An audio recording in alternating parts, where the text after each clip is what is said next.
Meta మీకు work from home ఇస్తాము అని చెప్పి సింగపూర్ లో ఉండేటువంటి వాళ్ళకి కానీ, కెనడాలో ఉండేటువంటి వాళ్ళకి కానీ, ఇతర దేశాల్లో ఉండేటువంటి పనిచేసేటువంటి వాళ్ళకి కానీ వర్క్ ఫ్రమ్ హోమ్ ఇస్తాము అని చెప్పి మెటా చెప్పి ఎర్లీ మార్నింగ్ ఉద్యోగాల నుంచి తీసేస్తున్నాం అని చెప్పి mails పంపించిందంట meta.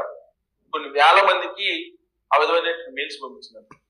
Work from home ఇస్తారని చెప్పి ఎక్స్పెక్ట్ చేస్తే ఉద్యోగులు సడన్ గా రిమూవల్, జాబ్ బూస్ట్ అని చెప్పి మెయిల్ ఇచ్చింది. ఈ మెటా నుంచి వచ్చినటువంటి మెయిల్స్ చూసినటువంటి కొన్ని వేల మంది ఇప్పుడు సోషల్ మీడియాలో మెటా గురించి మాట్లాడుకుంటున్నారు, మెటా గురించి కామెంట్స్ పెట్టుకున్నారు. అంటే మల్టీనేషనల్ కంపెనీ కూడా ఒకే ఒక్క మెయిల్ తోటి ఉద్యోగాలు తీసేసే పరిస్థితి సాఫ్ట్వేర్ రంగంలో ఉంది. అమెరికాలో ఉండేటువంటి ఎంప్లాయీస్ రోడ్డు పడుతున్నారు. ఇప్పుడు గోరు చుట్టూ మీద రోకట్ పోటు లాగా ఒక పిడుగు లాంటి వార్త ఏంటంటే 60 days మీకు H1B వీసా ఉన్నప్పటికీ 60 రోజుల్లో మీకు స్పాన్సర్ దొరకకపోతే మీ దేశాలకు వెళ్ళిపోండి అని చెప్పి ట్రంప్ చాలా క్లియర్ గా పిడుగు లాంటి వార్త చెప్పేశారు తాజాగా అమెరికాలో ఉండేటువంటి వాళ్ళకి. ఈ H1B వీసా ఉండేటువంటి వాళ్ళలో మన వాళ్ళు ఎక్కువ ఉంటారు.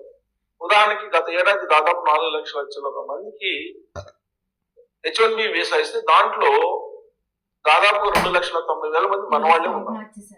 అంటే 80% షేర్ మన వాళ్ళే ఉంటుంది సుమారుగా. అలాంటి వాళ్ళకి ఇప్పుడు స్పాన్సర్స్ లేకపోతే, ఒకవేళ జాబ్ పోతే, జాబ్ ఎత్తుక్కోవడానికి 60 days మాత్రమే ఇచ్చారు పీరియడ్. ఈ 60 days లో గనక జాబ్ గనక దొరకకపోతే ఇక రోడ్డును పడ్డట్టే.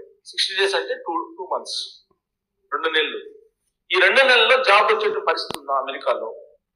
అమెరికాలో ఒక్కసారి జాబ్ పోతే ఇప్పుడున్న పరిస్థితుల్లో మళ్ళీ జాబ్ వచ్చేటువంటి పరిస్థితి లేదు.